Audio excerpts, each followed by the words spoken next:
big weekend of horse racing. Absolutely. Absolutely it is. We've got Group 1s across 2 states, which doesn't happen very often. I can't wait. I'm going to be down in Sydney on the weekend at Royal Randwick. The weather is looking phenomenal. Divine. The racing's looking phenomenal. Divine. Can't wait. Yeah. Well, when you're on track, you'll have to fly the flag for Team Orange down there. Absolutely. I might paint my entire body orange. Orange suit. With no clothes on. Absolutely Team Orange. If you're going to have a bet this weekend, do it with the good people at Ned's. You can get weird and exotic. There's some shorties going around this weekend, so I think maybe some exotic bets are the way to go, or some same race multis. There's also the profiles. So you can follow us in if you like.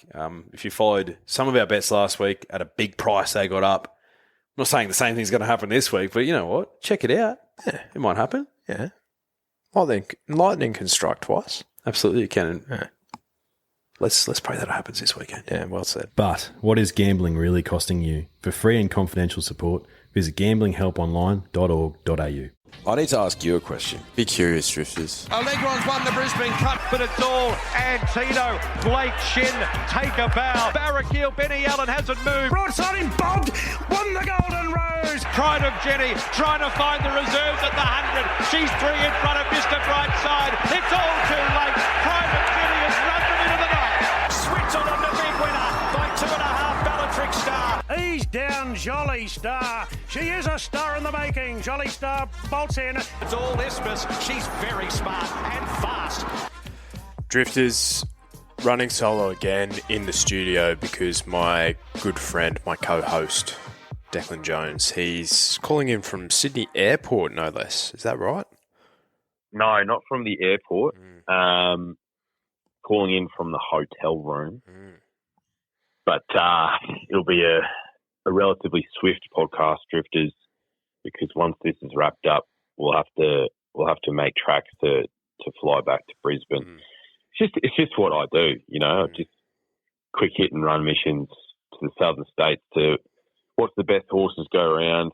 And then I just fly back to Brizzy because Brizzy's the best city on earth, you know.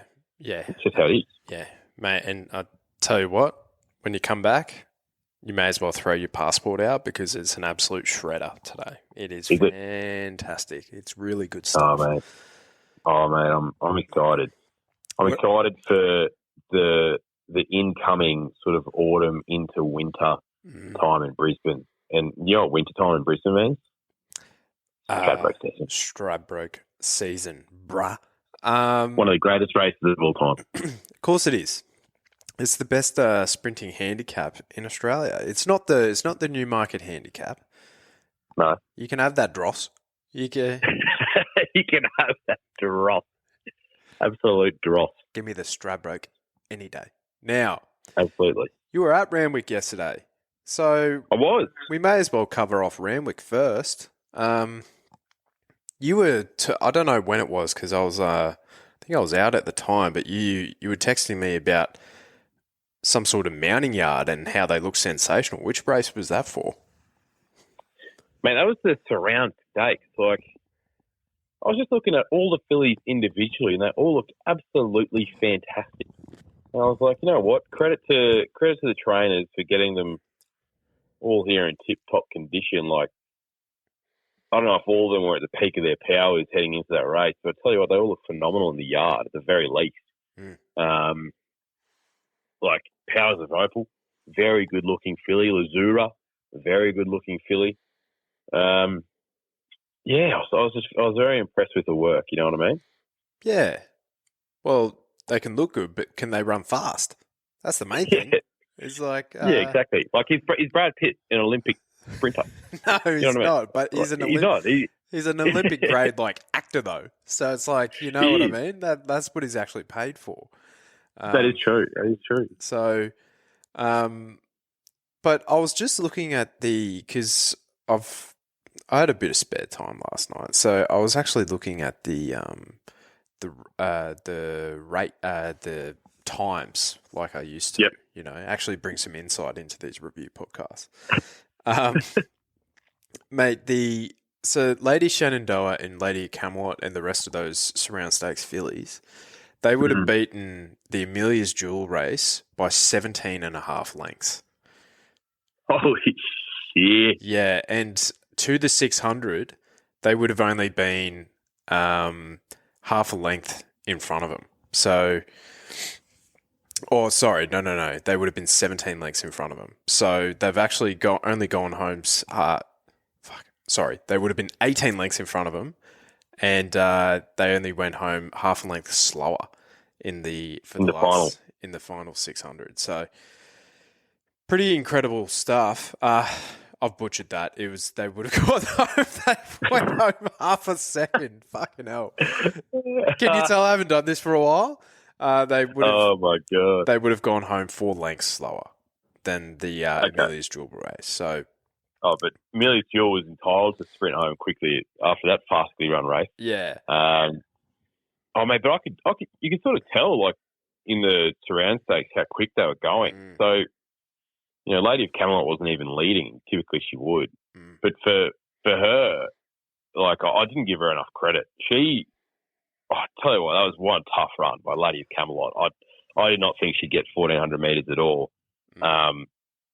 But yeah, Lady Shenandoah, just J-Mac got her in the perfect place and came a ding-dong battle. But yeah, it was close to the track record, wasn't it? Unsure, because I was out at the time. But the first 4 fillies out were the first 4 home. Lilac was the one setting the pace with Lady of Camelot on her tail, and then Lazura and Lady Shenandoah were next in line. So the first 4 home have run super. Like really, really well. So full credit to them. I think what the thing that was on Lady of Camelot's side over Lady Shenandoah was she was third up as well. So she had that fitness run in January for the Magic Millions, whereas Lady Shenandoah, with how many times have we seen it over the last 12 months? Bit of second up syndrome, but she was backed into Winks like odds, $1.30, but on the times and on the scoreboard, really, 17.5 lengths quicker than Amelia's Jewel. They only went home 3.5 lengths slower for the last 600 metres. So, yeah, I think those first 4 fillies home, in particular Lady of Camelot and Lady Shenandoah, have run super.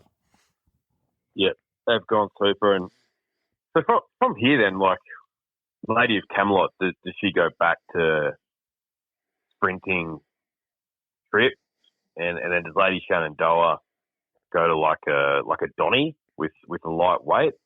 Like, is she a 1,600 metre horse, do you reckon, Lady Shenandoah? Yeah. Well, what's her? So she's a Schnitzel filly out of Star Pupil. I don't know many of the Star Pupils, but I think I could see her measuring up at the mile, I reckon. Or do you reckon Chris Waller's got her earmarked as like more of his sprinting type in the spring versus like a Aliana who's going to be his miler 2,000 metre horse? Yeah. I just thought she was so impressive first up over 1,200 metres. But yeah, we've seen these Waller horses absolutely flying fresh over the sprint trips, and then they're flattening out a little bit second up. But yeah, look, she's a really smart filly. Lady of Camelot, very brave, and like you said, the top 4 are probably the ones you want to take you out of it, because yeah, if they're going that quickly and none of the back markers could swoop, then maybe they'll just run off their feet. Yeah, the race for her, Lady Shenandoah, will be the Coolmore Classic, 1,500 metres. Oh yeah. That will be the race for her. So looking at that market, she's $3. Amelia's Jewel's $3.40. Aliana, Lady of Camelot, 9s. Miss Robini at 11s with Steffi Magnetica. So, with all due respect, that's a thin field. So I'd say she'll be heading there next. Yeah, not a bad shout. Now, how did Via Sistina, Fangirl, my guy Linda Mann look in the yard for the Very Elleegant? All pretty good. I think Fangirl was the best, I reckon. from what I could see, Via Sistina still has, like, she's still got some tighten ups to do, as they say. So I thought Fangirl looked the best. And yeah, look, Linda Mann, Son of Lonro, he looked pretty good. He ran well. Again, though, like, one of those races where you sort of watch it and you think to yourself, oh, yeah, Via just got home, and then J-Max on, and you're sort of not really thinking about it, but, man, he rode her an absolute peach. Like, she drew the white barrier when She-Wolf was scratched. So he rode her an absolute peach to get her home. She's still got plenty of improvement to come. I thought Fangirl was good again. She was just behind Via Sistina in the run, so came a bit of a sprint home. And Linda Mann ran well. 200 from home, I thought I was a genius. Yeah, I thought you were too. But you know who else ran super? Faulkner Park. Yeah, he did. He ran okay. Like, probably better than okay. I think they've just learnt their lesson there.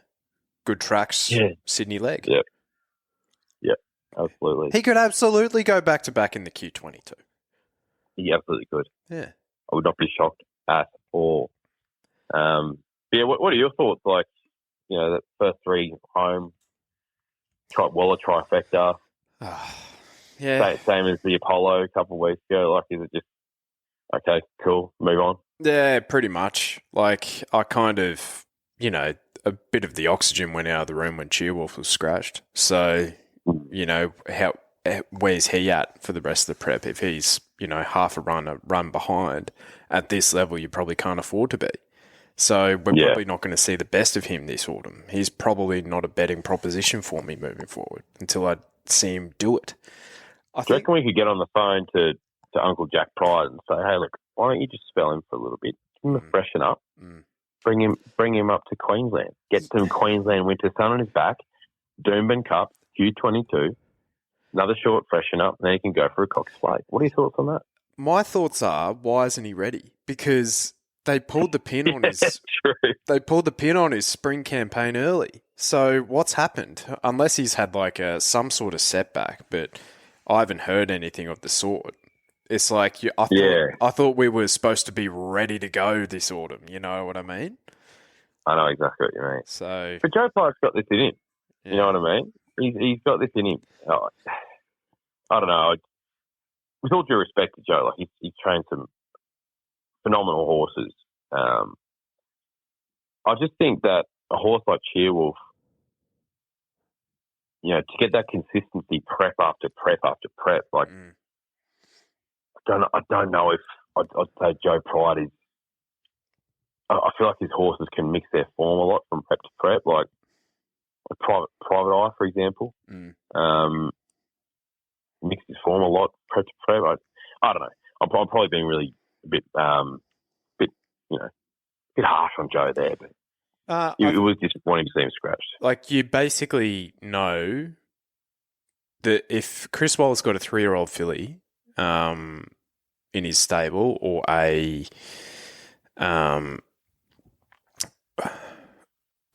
you basically know exactly what program Chris Waller's going to put his elite horses through. You know what I mean? Whereas Joe, he could start Private Eye and Lightning like he did last year, or he could start him in a new market. It's like, I have no idea where he could start his horses in a preparation. It's honestly, I reckon he just like wakes up out of bed sometimes. He goes like, you know what? This is a good idea. Whereas Chris Waller is just like, he would have the next 12 months mapped out for his elite horses. Easy. Yeah. And he has plans A, plan B, plan C, whereas Joe I feel like he has one plan. Yeah. Yeah. No, I see what you mean. Yeah. I don't know. Like, does he change what he does for his elite horses from like a prep perspective, not necessarily the actual races that they're going to, but from the actual work that they're doing in training? Does that make sense? Maybe. I don't know.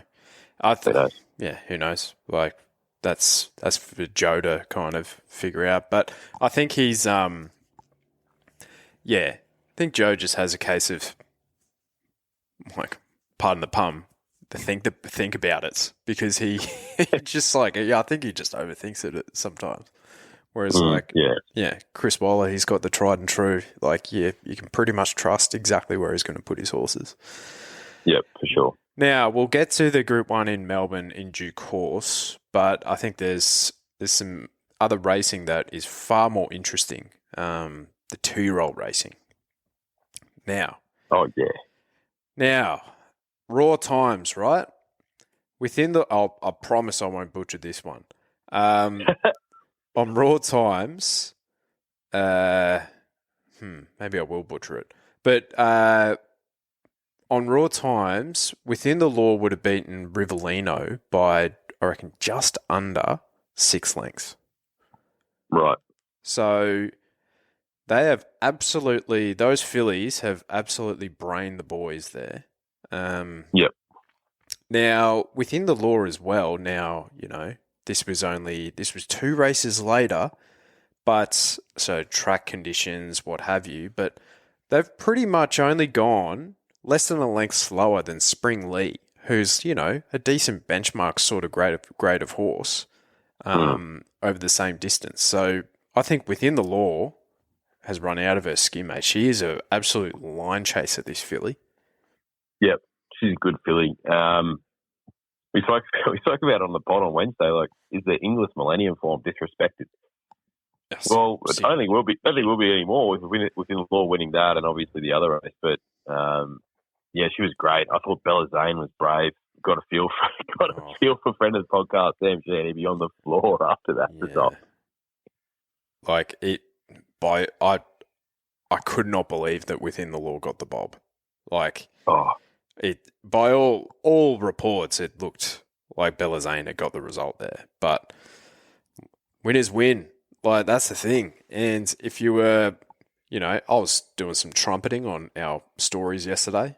But Within the Law got her at $21 in the slipper. She's now into $11 as equal second favourite. So, rightfully so. I think that's still a good price. Like, surely she'll come in from there when she heads to a slipper.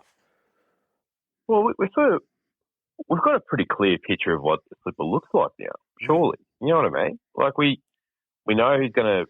We don't know exactly who's going to come up from Melbourne, but we probably know who the top, 4 or 5 are in Victoria who would come up and would be competitive. And then we've probably seen enough exposed 2-year-old form.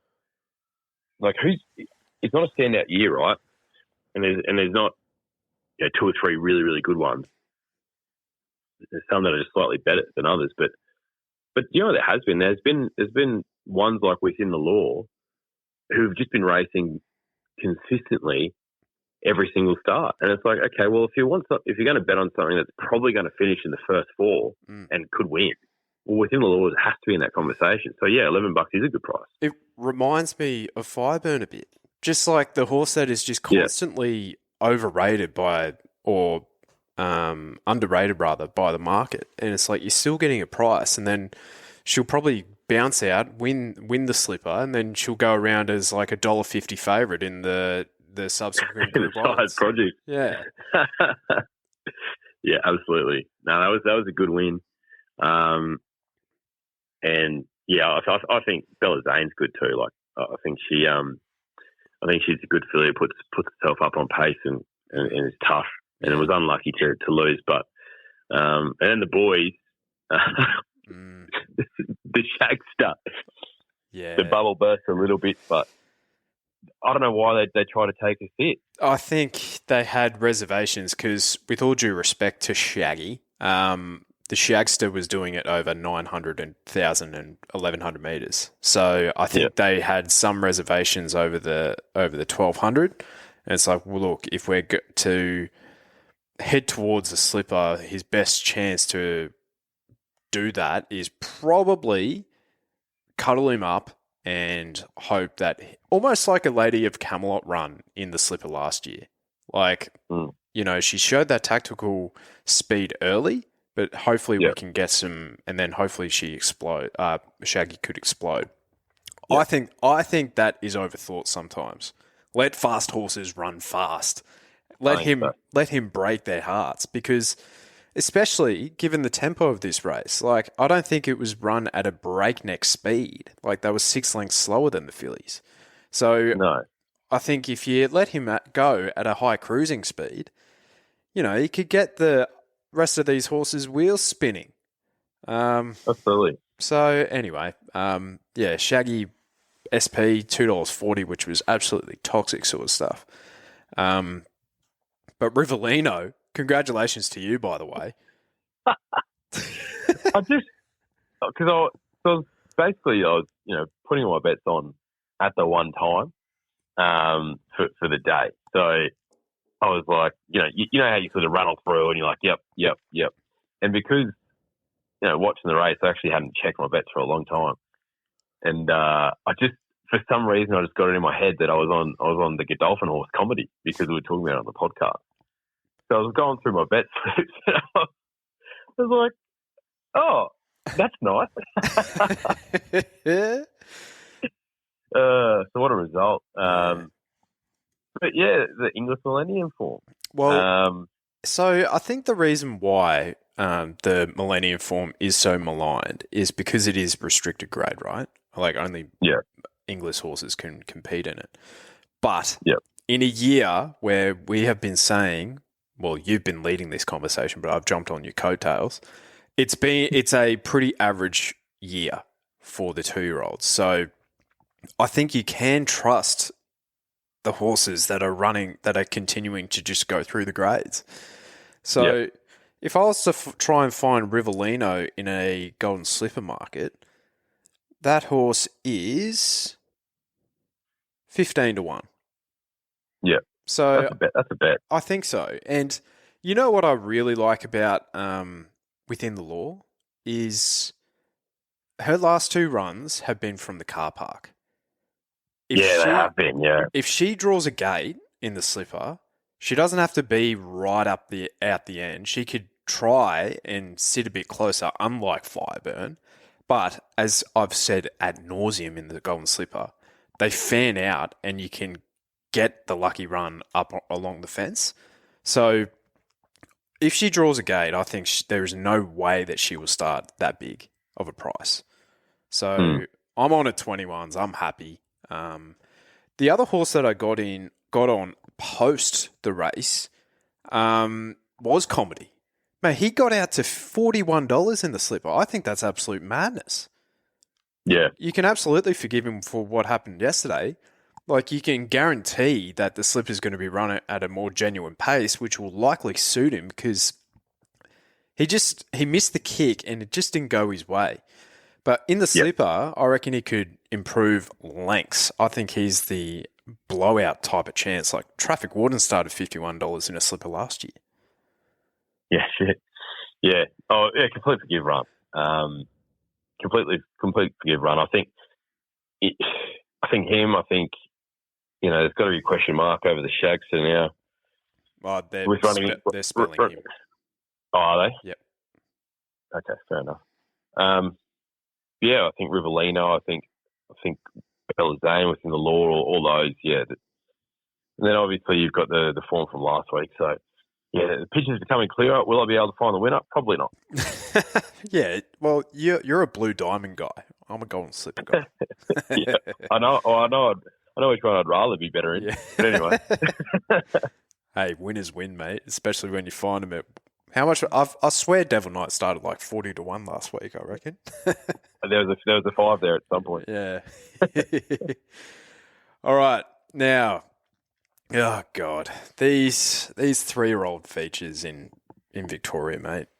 Where are they at? They are just they are absolute dross. I don't know where they're at. Feroce and the Guineas field would have beaten Marble Arch, who's no world beater, by approximately... No, sorry, they would have been beaten by Marble Arch by six and a bit lengths. So it was a bit of a sit and sprint sort of situation.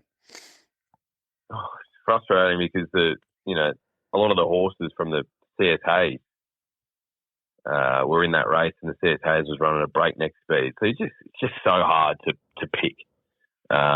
these Group 1 races, like the tempo is just, when it gets to the grand final, for whatever reason, the jockeys sort of look at each other and think, no, you set the lead. No, you set the lead. Then no one sets the lead. So, yeah, it didn't give a lot of horses a chance. Well done to Dom Sutton with Feroce. Didn't realise that bloody flies in the ownership group. Craig McRae. Yeah. Gee whiz, winners just win. Do. So, yeah, that's a great story. I never would have found him. Like Angel Capital being scratched just, deflated the tyres a little bit. I jumped on Steeples because he was my next pick anyway. So, and he needed a fast pace. I thought he was good considering. Oh, mate, considering it was all in one prep, I think he's done outstanding. So, yeah, I think we overlook that sometimes. It's like a bit of I think so. Recency bias. It's like, what does history tell you? History tells you it is incredibly difficult for a horse to do all this in one prep. So, yeah, which is similar to the 2-year-olds as well. Yeah. But yeah, Feroce never would have found him. Savage Glee, you mentioned that horse's name on Wednesday. Yeah, Kiwi horse. Yeah, well, like we said, if you put here to shock in that race, he probably wins it. And he's running within a length or two of him last start, coming across the Dutch. No, he was good. I think that's probably about his level. And I thought the run of the race, and probably everyone else saw it as well, was Gold Rush Guru, the Derby winner, darting home off that sedate pace. Like, will he contest the Derby again, I'm assuming? Like, he's going to be hard to beat from here on in. Yeah, well, Jamie Mellum after the race, basically, she just couldn't keep the smile off her face. She was like, the Derby winners in previous years, you just never know how they come back, but gee, this guy's gone to another level, and she's like, he can win another 2 or 3 Group 1s. So she's got a massive opinion of him. No, he was super. And who's he by? Is he American Pharaoh? Yeah.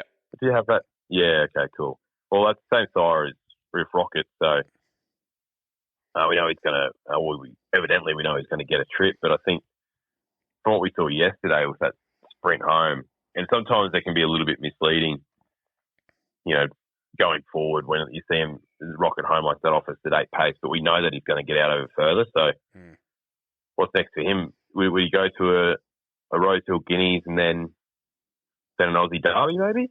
Maybe. Like, yeah, your guess is as good as mine. I don't know. Would you even, 3-year-old chuck a, I don't know, when's the All-Star Mile? Is that next weekend? Yeah, that's next weekend. Yeah, like maybe they back him up in that. Yeah, that wouldn't be a bad shout at all. Another run at the mile.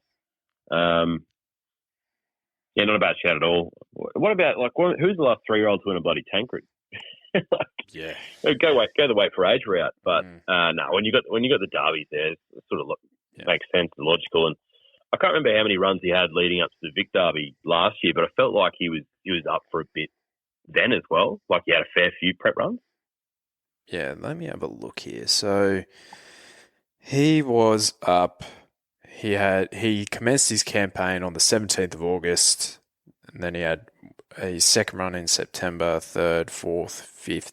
So yeah, the Derby was his 6th run at the prep. Yeah. So he's proven to have a bit of a tough prep.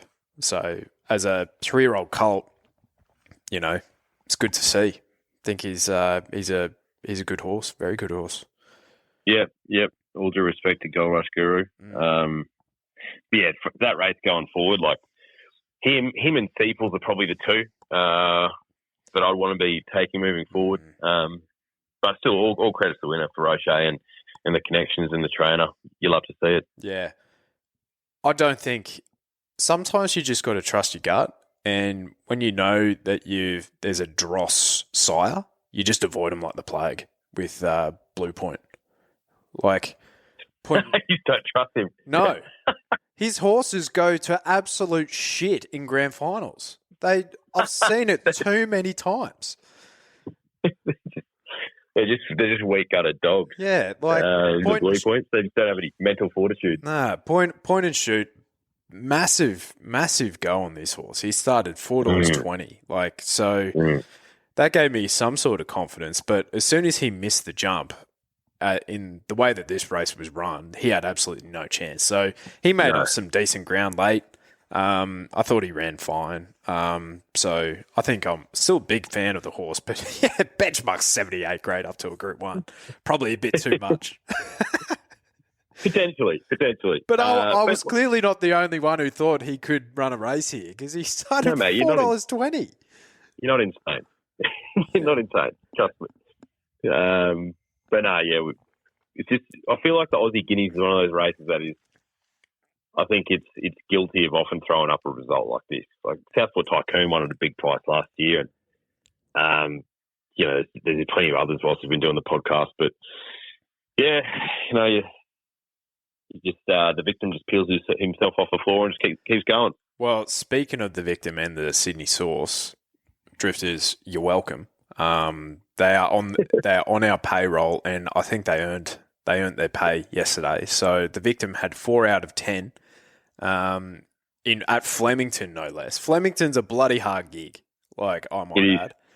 And the source just tipped half the card, half of it, with 2 other placings, including the midway. He is an absolute midway moral at the moment. Midway moral, the source. It's unbelievable, isn't it? Yeah, it's actually actually unbelievable. So, call that 50% strike rate yesterday for the source and the victim. Don't know how the source went last week, but I think it was 6 or 7 out of 10 for the victim. So, if we're striking at 50% for the rest of the carnival, come on, who you talking to? What do you actually? What else do you want? Like, we're the podcast that just keeps on giving. You know what I mean? This is free service, by the way. Yeah. We might have to set up a Patreon or something to actually get. We might have to. Yeah. Now I know you have to jet off very soon, so let's just have a look here. Lockie Winks within the law. How many lengths in the slipper? Mate, if she draws a gate, I reckon she'll be right in the finish. That's for sure. Josh, you want to start $11? Put it that way. Yeah. Put it that way, boys. Josh Buttonshaw, is J-Mac your Roman Empire? I think J-Mac had another 4 winners yesterday, just doing J-Mac stuff. Yeah, he's on my mind a lot. I'm not going to lie. He's so good, mate. And I actually think he's underrated because he gets his horses home where you probably don't realise how good of a rider actually was. And Via Sistani yesterday was a perfect example. Yeah. Okay. Now, here we go. I put a bet up on my profiles yesterday for next week because I actually had a look at the weather forecast during the week in Sydney, and I think we're going to get a pretty wet track. So the Randwick Guineas next weekend, broadsiding was at $2.20, so I jumped all over that. He's now at $1.80. Oh, God. And I parlayed that into, in the new market, I think Godolphin's going to get a Group 1 double. So I backed him in with Traffic Warden at $8. So got about 20 to 1 for that one. What are your thoughts on that little play? Oh, I like it. I like it a lot. Broadsiding, you're smart to get the better than even money. Because obviously a lot of other people started looking at the weather next weekend and jumped on. He's going to be incredibly hard to beat, broadsiding. And then in the new market, look, I've got a ticket for Skybird at 50, so I think that'll do me. Yeah, she's at 14 to 1, so great shopping there. The other Group 1 is the Canterbury Stakes as well. Switzerland, the $3 favourite, with Magic Time at $5. She can swim. With Steffi Magnetica, who I think can get through the slop as well. Hit a Shock at $9. I think he's got some wet form too. So, yeah, probably not a market I'm that interested in. And then the All-Star Mile's just going to be dominated by Mr. B. I think so. It's literally that simple. But, yeah, I'll be at HQ next week. God. Just keeps rolling, doesn't it? I should have Something to look forward to. I should have chucked Tommy Kitten into my Godolphin Group 1, like little parlay there. Tommy Kitten could win the All-Star Mile. He really could for the brothers. Yeah. I actually didn't even have an eye for Golden Mile yesterday. How'd he go? Oh, that's a good question. First run in, 9 months or so? Yep. Let's have a look here. Golden Mile. Golden Balls himself. He ran second last, beating 3.5 lengths. He was fat as a bus. Yeah. He was enormous in the yard. Yeah. Bro's got plenty of conditioning to come. Yeah. Like he started $11, which, yeah. Not all $11 pops are the same. Like, yeah. Old Golden Balls.